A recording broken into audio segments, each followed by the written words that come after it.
Assalamualaikum warahmatullahi wabarakatuh. Waalaikumsalam warahmatullahi wabarakatuh.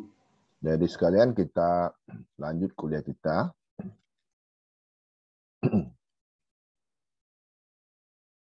Kita akan membahas arch dan catch.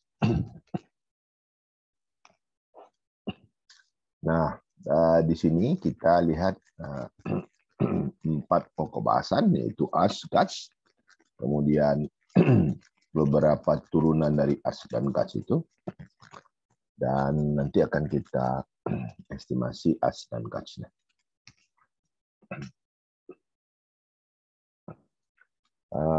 Learning objektif kita, apa yang akan kita peroleh setelah belajar ini? Yang pertama, mengetahui konsep conditional varian. Conditional varian itu artinya kalau di dalam ekonometrik bahwa varian itu harus konstan, maka di sini variannya itu tidak konstan atau heteroskedasticity. Nah, heteroskedasticity inilah yang akan kita masukkan ke dalam model kita sehingga disebut sebagai conditional varian. Kemudian kita bisa melakukan deteksi ya, bagaimana periode stasionaritas yang nyaman, kalem ya, calm tuh, atau periode yang wild, agak bergejolak ya. Understand autoregressive conditional heteroskedasticity. ARCH itu adalah singkatan dari autoregressive conditional heteroskedasticity. Autoregressive artinya dia regresi terhadap dirinya sendiri, tetapi dengan syarat memasukkan heteroskedasticity. Kemudian kita lakukan uji terhadap heteroskedasticity. Kita estimasi modelnya, lalu kita menuju ke GATS. Ya. Bisa juga kita menggunakan ARCH-M, min, atau GATS-M. Ya. Dan kita juga harus paham apa itu T-GATS atau E-GATS. Ya. Dan terakhir kita melakukan estimasi ke semua model ini. Nah, model the attitude of investor, not only toward expected return, but also toward risk. Nah, kalau seseorang itu mau melakukan investasi, maka dia harus menghitung 2 hal. Yang pertama adalah kembalian terhadap investasinya atau return-nya. Yang kedua itu menghitung risiko. Require models capable of dealing with the volatility of the series. Nah, model yang cocok untuk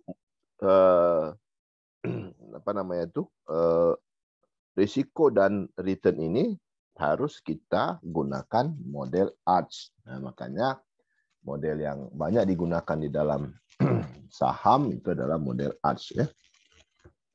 ARCH atau GATS ya.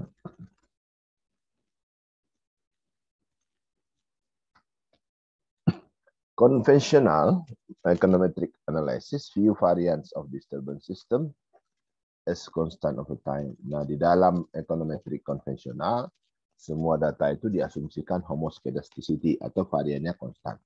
Mainly financial, but also many economic time series. Datanya umumnya di data keuangan, tapi juga data ekonomi, exhibit period of unusual high volatility. Itu biasanya ada goncangan yang besar diikuti dengan goncangan yang lebih kecil di periode berikutnya, atau kita sebut sebagai wild and calm ya. Wild itu agak kuat ya, keras, liar ya. Calm itu agak lembut dia yang tidak terlalu bergolak. Nah, istilah inilah yang digunakan oleh para analis di bidang keuangan, wild and calm. Nah, ini ya kalau kita lihat ini. Nah, ini kalau kita lihat ini periode ini ya relatif calm. Ini calm ya. Dibandingkan dengan periode yang ini. Ya. Periode ini lebih wild.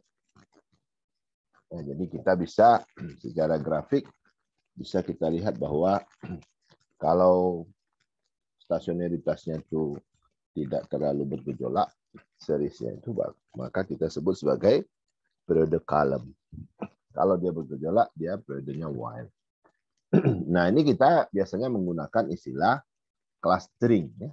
Nah, kalau kita buat check plot of the return of SSP ini, kita cek ini saham ini. There are katanya certain period that are higher volatility. Ini higher volatility yang di while ini, yang saya buat kotak persegi itu. Then others. In other words, we observe that large changes in stock return seem to be followed by other large change and vice versa. Nah, kalau dia volatility-nya tinggi, return-nya tinggi. Kenapa? Di dalam investasi itu high risk, high return. Ya, kalau takut return, takut risiko, jangan main saham. Ya. This phenomenon is what financial call volatility clustering. Nah, ini clusteringnya. Ini clusteringnya, clustering column. Ini clusteringnya while. Ya, jadi kita sebut volatility clustering. Ya, ini volatility clustering. In terms of graph, it is clear that a sub-period of higher volatility. Nah, ini sudah saya buat tadi yang persegi tadi. Itu sebagai higher volatility. While also clear after that, 1997, and volatility of series is much higher than what it was. In such cases, it is clear that the assumptions of homoscedasticity. Kalau kita berhadapan dengan data tadi, maka homoscedasticity itu sangat susah kita peroleh. Ya, jarang ada kalau data keuangan itu tetap aja itu jarang ya. Dan katanya, it is preferable to assume pattern that allow variant depend on history. Nah, oleh karena itu, maka kita menggunakan varian ini ke dalam model. Variannya itu kita masukkan ke dalam model. Ya. Jadi variannya kita masukkan dalam model. Jadi varian itu kita jadikan sebagai faktor yang menentukan estimasi. Or to use more appropriate terminology, katanya untuk istilah yang lebih tepat nanya, it is better to estimate unconditional variant. Ya, the long run forecast of the variant which can be still treated as constant, but conditional variant. Nah, kalau conditional variant kita memasukkan varian yang tidak konstan. Ya, kalau yang unconditional itu konstan. Kalau kondisional dia berarti dia bergejolak. Nah, berdasarkan pertimbangan itu muncullah istilah autoregresif. Ya, autoregresif. Berarti sini auto ya A-nya dipakai untuk ke sini.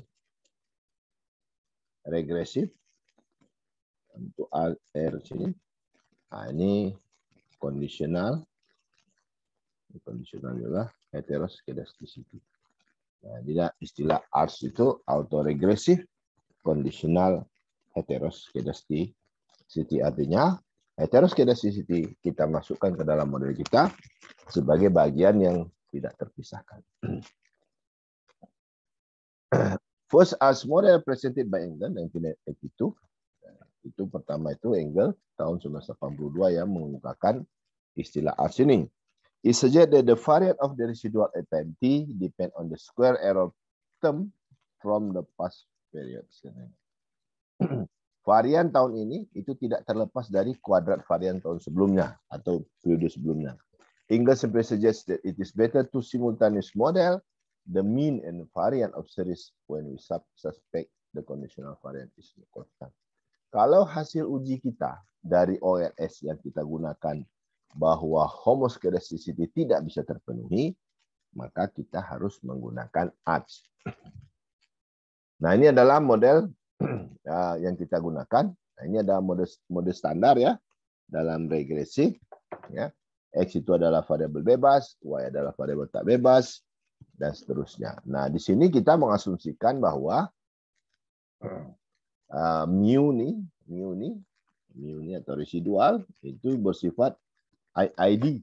IID itu adalah ideally independently distributed. Terdistribusi secara bebas dan secara ideal. Kalau ideal artinya zero min. Nah, ini minnya zero min. Konstan varian. Variannya cuma satu. Konstan. Ya, kenapa tidak ada tanda? Ini konstan varian. Kalau variannya berubah, kita buat T, atau variannya berubah, kita buat I. Nah, ini tidak konstan. Nah, ini heteros. Karena ada tanda T dan I di variannya. Oke. Nah, ini heteros.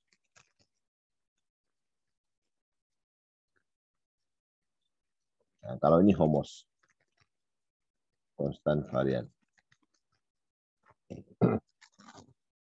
A good idea starts from the fact that he allows the variant of residual to depend on past history. Nah, ini menurut Hegel katanya kita masukkan residual tahun sebelumnya yang akan berpengaruh terhadap varian sekarang.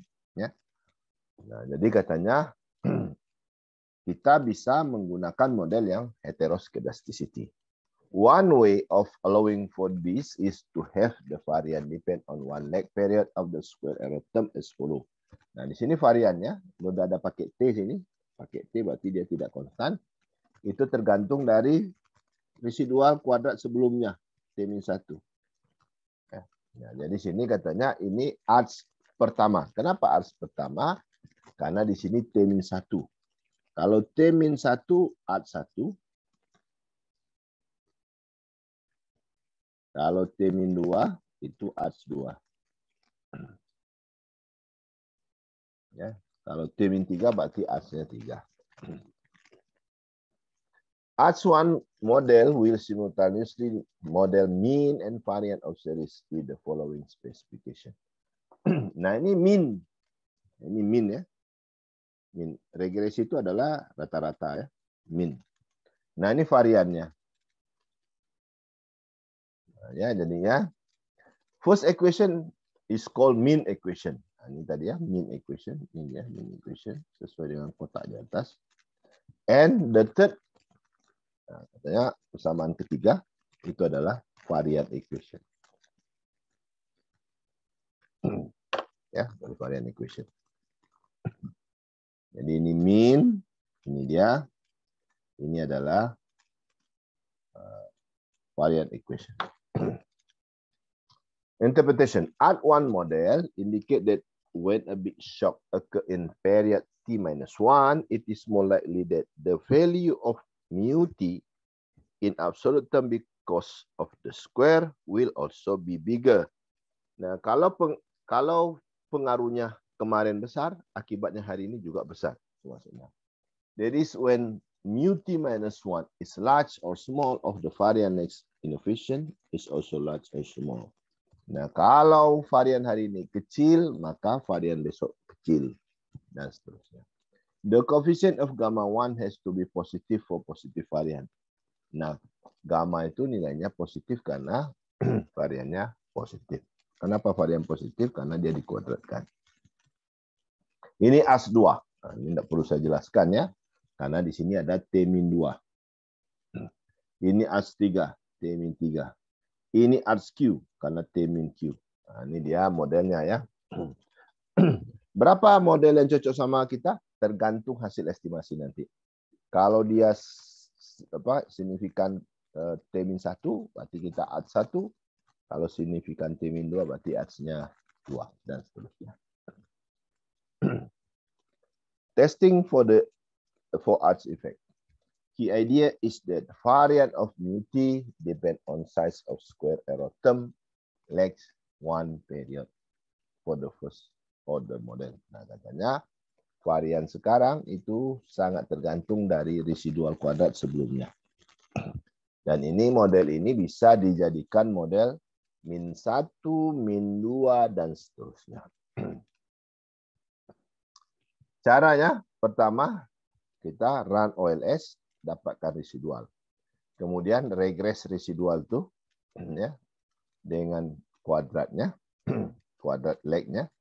Nah, kemudian hitung LM, yaitu N kurangi rho kali R kuadrat. Rho itu berapa? Rho itu tergantung dari berapa residual, berapa arts kita. Ya.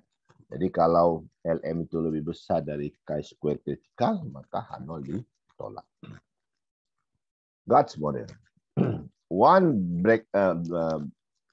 Drawback of art specification according to Eagle was it looked more like a moving average specification than auto regression. Kelemahan dari model ARCH ini adalah bahwa itu bukan model autoregressive, tapi lebih kepada moving average. From this, a new idea was born. Berdasarkan kelemahan ini, maka timbullah ide baru, ya, yaitu memasukkan lag conditional variant term as autoregressive term. Jadi kita masukkan lag dari varian kondisional sebagai bagian dari variabel autoregressive. This idea was worked out by Tim Boleslav. Nah, ini dikemukakan oleh Boleslav pada tahun 1986 dengan artikelnya berjudul Generalized Autoregressive Conditional Heteroscedasticity atau disingkat dengan GATS. Jadi pengembangan dari ARCH itu adalah GATS model. Jadi GATS ini memasukkan generalized. Ini generalized. Ya. Nah, sekarang modelnya sudah masuk ini, ya. Nah, ini variannya, varian equation. Ya, jadi min 1. Nah, ini kalau min Q. Tergantung nanti min 2, min 3, dan seterusnya.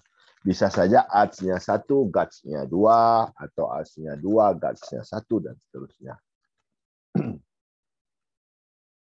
Nah, bagaimana kita mengestimasi ARCH dan GATS? Nah, as model is no longer the usual linear form, karena ini bukanlah persamaan linear, we cannot use OLS. Maka OLS tidak bisa digunakan. Use another technique known as maximum likelihood. Maka mengestimasinya menggunakan maximum likelihood. The method was finding the most likely values of the parameter. Nah, beda OLS sama sini apa? Kalau di maximum likelihood itu mencari kemungkinan nilai parameter terbesar. More specifically, from perform a log likelihood function and maximize it. Jadi bentuk dari fungsi likelihood, lalu buat maksimumkan fungsi itu. This is beyond the scope of this lecture. Ini bahan ini, bahannya seharusnya ini lebih extend, lebih advance lagi, sehingga dia bukan bahan biasa, lebih dari yang standar. Nah, ini cara estimasinya, ya. Nanti kita buat, ya. Nah, kita masuk ke alternative specification. Nah, GATS itu bisa GATS M. GATS M artinya mean consider investor that are risk averse. Nah, ini misalkan seorang investor itu risk averse. Nah, saya buat catatan dulu sini, ya. Jadi investor itu jenisnya banyak, ya. Jadi investor itu ada yang namanya, yang pertama risk averse. Risk averse itu takut terrisiko. Takut dengan risiko. Tapi mau untung. Nah, ini, ya. Namanya risk averse. Nah, yang kedua namanya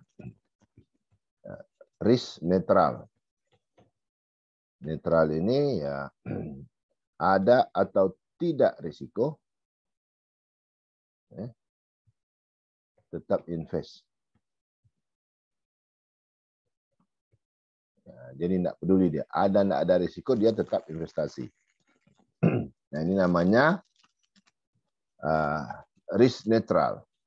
Yang ketiga adalah risk lover. Risk lovers atau risk taker. Nah, ini orang yang suka melakukan investasi pada kegiatan yang mempunyai risiko besar, yang berisiko. Jadi dia suka kepada risiko. Kenapa? Karena kalau risiko itu kita menggunakan istilah high risk, high return. Ya. Kalau mau dapat untung besar, maka lakukanlah investasi yang risikonya tinggi. Nah, jadi kalau mau ya cari risiko tinggi, nah dapat untung besar. Nah, ini kalau mau begini namanya risk lover atau risk taker. Ya, ini ada tiga keadaan orang yang melakukan investasi. Jadi katanya di sini investor itu risk averse and therefore require a premium. Maka dia akan mencari kompensasi, bayar supaya aset yang dia beli itu tetap terlindungi meskipun ada risiko. Nah, jadi premium is clearly a positive function of the risk. Maka premi yang dibayar itu merupakan fungsi positif dari risiko. Artinya kalau risikonya besar, maka premi yang dibayar besar. Nah, sama seperti kita ya.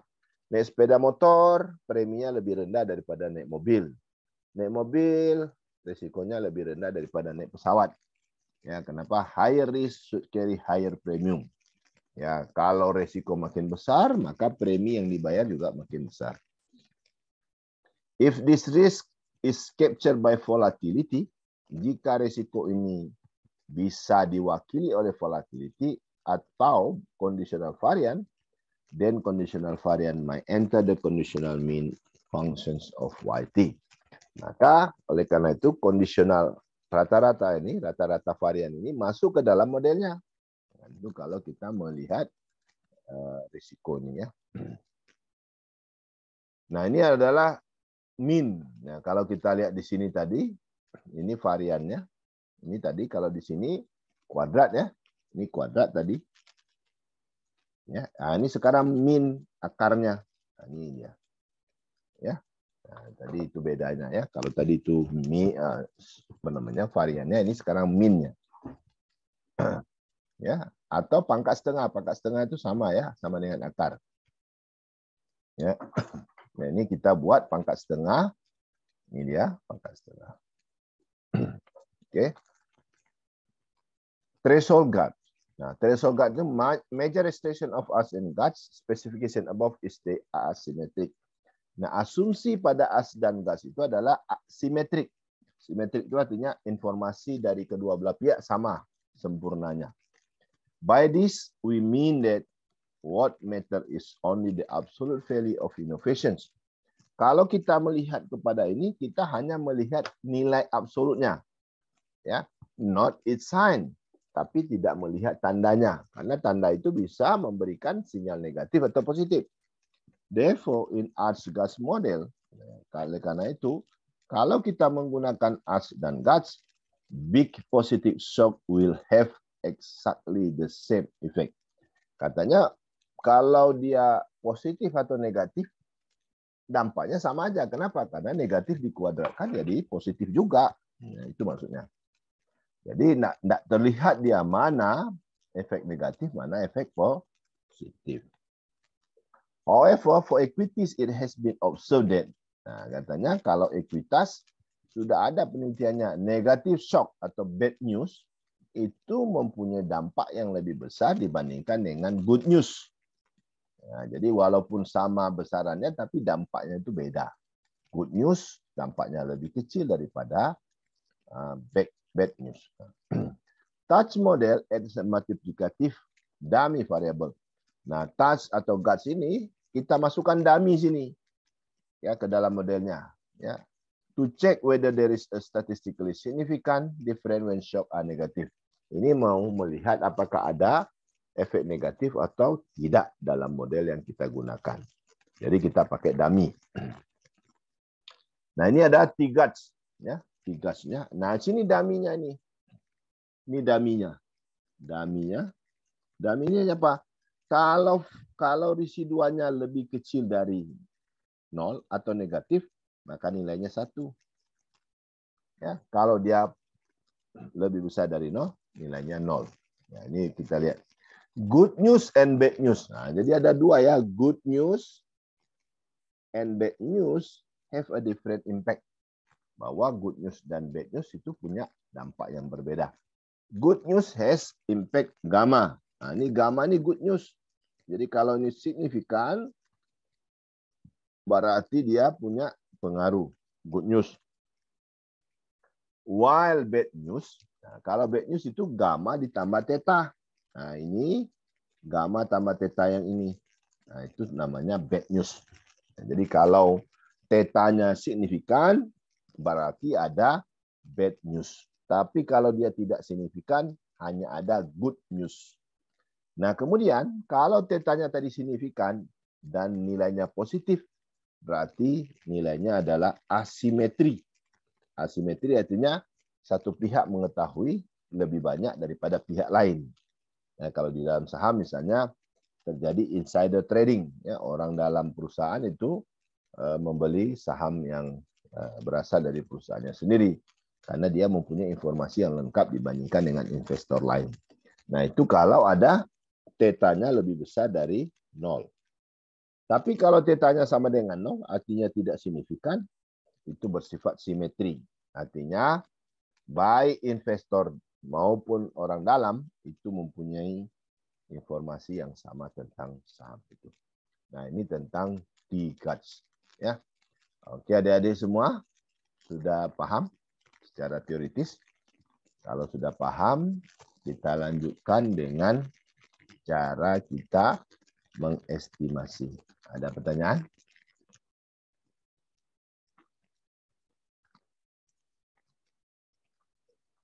Kalau tidak ada pertanyaan, kita buka data ARW dua-duanya. Ya, ini saya kasih nampak ya, yang ARW kemarin. Nah, ini datanya sama ya, nampak. Nah, sekarang kita mau melakukan uji terhadap apa namanya itu, money demand. Nah, money demand ya. Pertama kita apa namanya, kita generate sampel kalau belum ada ya. LM1 sama dengan log dalam kurung M1. Ini kita apa namanya, kita hasilkan variabel baru ya. Kalau sudah ada di sana enggak usah lagi. LGDP sama dengan log GDP. Nah, jadi kita ini karena non-linear, enggak ada stasionaritas, enggak masalah. Ya. Jadi pertama kita pilih M1 sebagai dependent variable, kita pilih LGDP sebagai variabel bebas, kemudian tingkat suku bunga rate. Kita klik kanan, kita open as equation. Ya. Open as equation.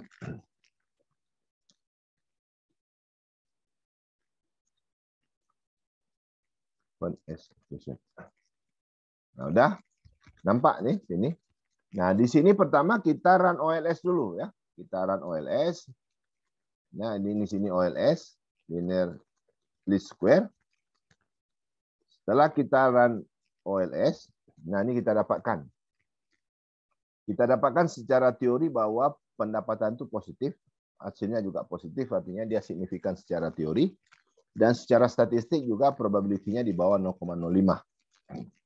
Kemudian tingkat bunga kita dapatkan juga negatif secara teori, hasilnya juga negatif. Artinya dia signifikan secara teori. Statistiknya juga signifikan karena probability-nya kurang dari 0,05. Artinya ini modelnya ini memenuhi syarat secara ekonometrik. Nah, selanjutnya setelah kita dapatkan OLS, maka kita tes apakah data kita ini punya pelanggaran asumsi regresi linear klasik atau tidak, yaitu heteroskedasticity. Nah, di sini kita pertama setelah dapat OLS, kita buat view, lalu kita buat residual diagnostik. Mari kita pilih heteroskedasticity test. Nah, terserah kalian mau pakai apa. Bruce Pagan, Godfrey, Harvey, Glaser, Arts, White. Nah, saya pilih White aja. White test. Lalu kita, nah, ini dapat H0-nya adalah homoskedasticity. Ini karena F hitungnya ini mempunyai p-value di bawah 0,05, maka H0 ditolak. Kalau H0 ditolak berarti ada heteroskedasticity. Nah, karena dia memenuhi syarat, ini tadi di sini. Jadi caranya tadi kita run OLS. Ya, run OLS. Nah, kemudian cek apakah ada heteroskedastisitas atau tidak. Ya. Nah, itu pertama ya. Jika ada heteroskedastisitas, maka model ARCH dan GATS bisa diestimasi. Ya, jadi gitu ya. Jadi kita run OLS, kita cek apakah ada heteroskedastisitas atau tidak. Kalau ada, maka kita bisa menggunakan pendekatan ARCH atau GATS. Ya. Ada pertanyaan? Nah, kalau tidak ada pertanyaan, saya lanjut lagi ini. Kita kembali ke estimate. Di sini kita tukar ya. Di bawah itu ada autoregressive conditional heteroskedasticity. Nah, kita buat pilihannya di sini ARCH ya. Nah, karena kita pertama ARCH, maka ini kita buat 0. Jadi sini ya ARCH-nya 1, GATS-nya 0, T-GATS-nya 0. Nah, ini kita pertama kita gunakan ARCH. ARCH min tidak ada juga 0 ya. Belum ada sini. Jadi kita masih pakai yang biasa. Ya, optionnya kalau mau ya tinggal dipilih ya. Optimization-nya bagaimana. Bisa kita ubah, langsung kita oke. Nah, di sini kita lihat, ini masih ya memenuhi syarat nih, ARCH-nya. Nah, di sini kita mau lihat koefisien dari, apa namanya itu? Ini, resid. Nah, resid ini menandakan ARCH-nya itu signifikan atau tidak. Kalau ARCH-nya signifikan, berarti ARCH 1 itu masih bisa kita pakai. Ya. Nah, sekarang kita lanjut dengan ARCH 2. Nah, kita ganti di sini dari 1 jadi 2. Ya. Jadi ARCH 2. Nah, sekarang kita lihat ARCH-nya. Ternyata ARCH 2-nya masih signifikan. Ya, kita lihat ya. ARCH 1-nya masih di bawah 0,05. ARCH 2 masih di bawah 0,05. Artinya ARCH 2 masih bisa dipakai. Coba kita estimasi dengan ARCH 3. Apakah masih dapat hasil bagus atau tidak? Nah, ternyata di ARCH 3-nya sudah tidak bagus. Artinya kita berhenti di ARCH 2. Ya, jadi 2 yang signifikan. Bisa dipahami? Di sini ini ARCH pertama, ini ARCH kedua, kedua-duanya signifikan. Bisa dipahami? Enggak. Enggak, saya lanjutlah. Kalau ada pertanyaan ya. Nah, kalau kita mau mengestimasi GATS, maka kita estimate. Nah, kita mulai aja dari GATS 1, ARCH 1, GATS 1. Jadi kita tukar dari ARCH 2 ke ARCH 1 dan GATS 0 tadi menjadi GATS 1. Kita lihat hasilnya. Nah, di sini kita lihat ARCH-nya signifikan, GATS-nya tidak. Nah, kita estimasi ulang, jangan-jangan dia cocoknya 21, 2 ARCH 1 GATS. Nah, di sini kita lihat ya, ARCH-nya signifikan. Ya, ARCH-nya signifikan dua-duanya ya. Tapi GATS-nya tidak. Ini karena di GATS ini tidak signifikan. Karena GATS tidak signifikan, maka kita estimate ulang. Kita katakan kalau GATS-nya 2. Mungkin model kita itu adalah 2-2. 2 ARCH, 2 GATS. Ya. Kita lihat bahwa ARCH-nya signifikan, GATS-nya tidak signifikan. Ya, berarti ini tidak mau dia GATS 2. Atau kita ganti 2-3.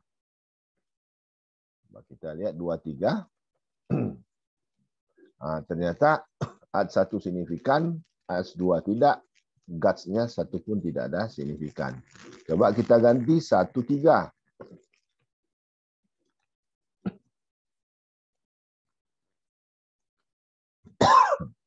ARCH-nya signifikan, GATS-nya tidak. Coba kita 1-4. Mungkin dia mau yang 1-4. Ternyata nak mau dia. Ya. Nah, jadi di sini nak mau, coba kita 2-4. Kita buat 24.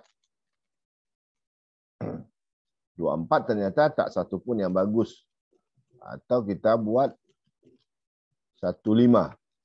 Ya, 1 arts, 5 guts.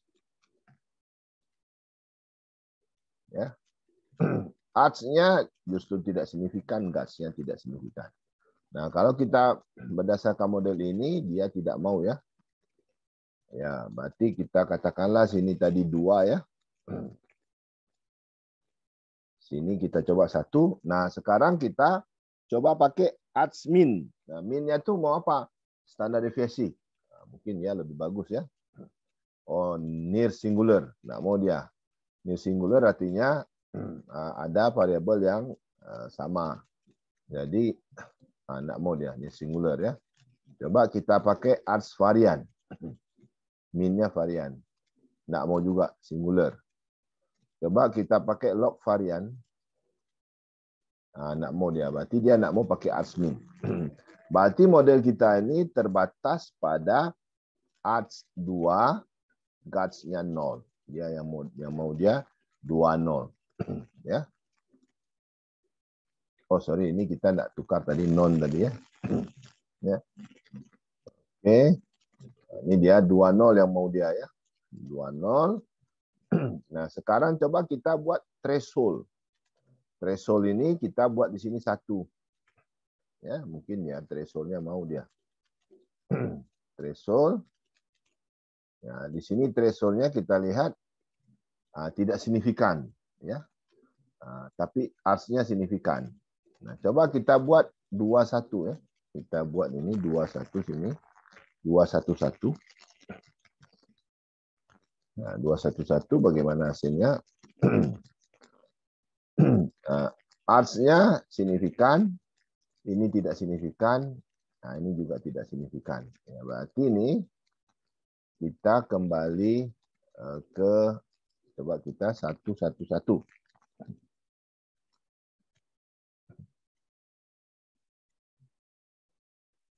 Nah, ternyata guts-nya juga tidak signifikan. Oke. Berarti model ini tidak cocok dengan guts. Oke, paham ya? Dia cocok dengan arts. Nah, untuk yang cocok dengan guts, silakan dicek di video yang sudah saya posting minggu lalu, bukan Senin lalu di kelas 1 lagi. Nah, di situ cocok untuk arts dan guts serta T-guts ya. Ada pertanyaan sampai di sini? Tidak ada. Silakan ya, tolong dicek video yang saya posting yang lalu tentang arts, karena midterm kita Kamis depan kita midterm ya. Kamis depan kita midterm bahan sampai arts, guts dan T-guts. Oke. Ada pertanyaan?